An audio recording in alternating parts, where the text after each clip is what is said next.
Well, women and girls are the center of families and they are the center of communities. And when there is any development or any changes, it impacts women first. And if we keep women healthy, we are likely to keep the family healthy, and we are likely also to keep a community healthy. You know, women are the connectors to all the infrastructure in a city. They are the connectors to access in healthcare, to schools, to community activities. And therefore, reaching women and designing communities from their perspective is likely to increase the potential of their staying healthy.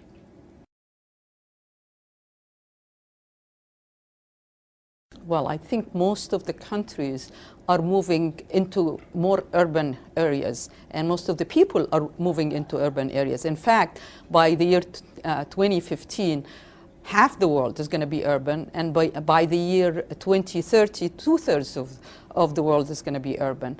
Now, there are about 20–30% of urban areas are usually poor areas and slum areas, and 70–80% of those areas are usually women. People who live in those areas are usually women.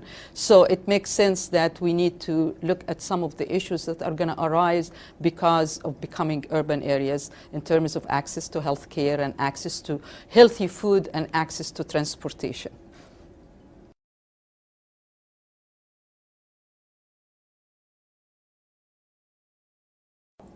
This is a golden moment for making changes related to women's health and urbanization and women's health. Many organizations are beginning to focus on that. Secretary of State Hillary Clinton is making women's health the center of foreign policy. CARE, which is a humanitarian organization, are making empowerment of women as central to the entire humanitarian action. The Senate and the Congress have a commission on women's health. The White House has a commission on women's health. So it's obvious that we are seeing that women as the center of the family and the community, we've got to give attention to them. That's going to improve the community, and it's going to improve our global relationships.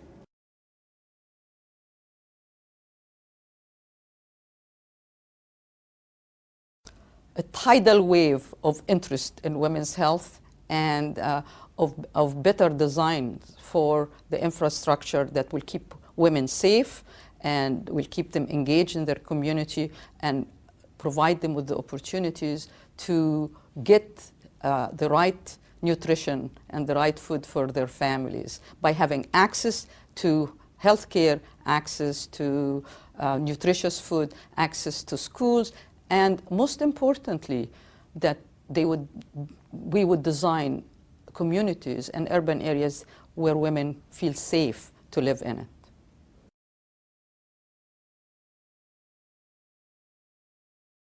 The very long-term vision is that as we become more urbanized and as women move into urban areas, they move into urban areas that have been designed from a gender perspective, where it is safe for them and their families to live, where they are able to access nutritious food, and where they are able to access education for themselves and their children. I think what is going to be really important is for scholars in different fields to work together and interdisciplinary to develop the knowledge that's needed to be translated into creating those wonderful communities that are responsive to women's needs in different countries.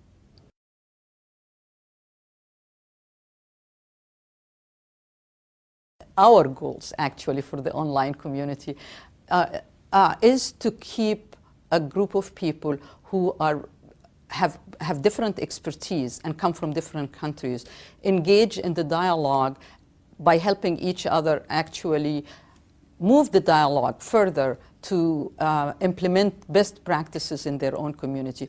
People need a community and a network to be empowered to continue to do the work that will begin as people think about cities and women's health.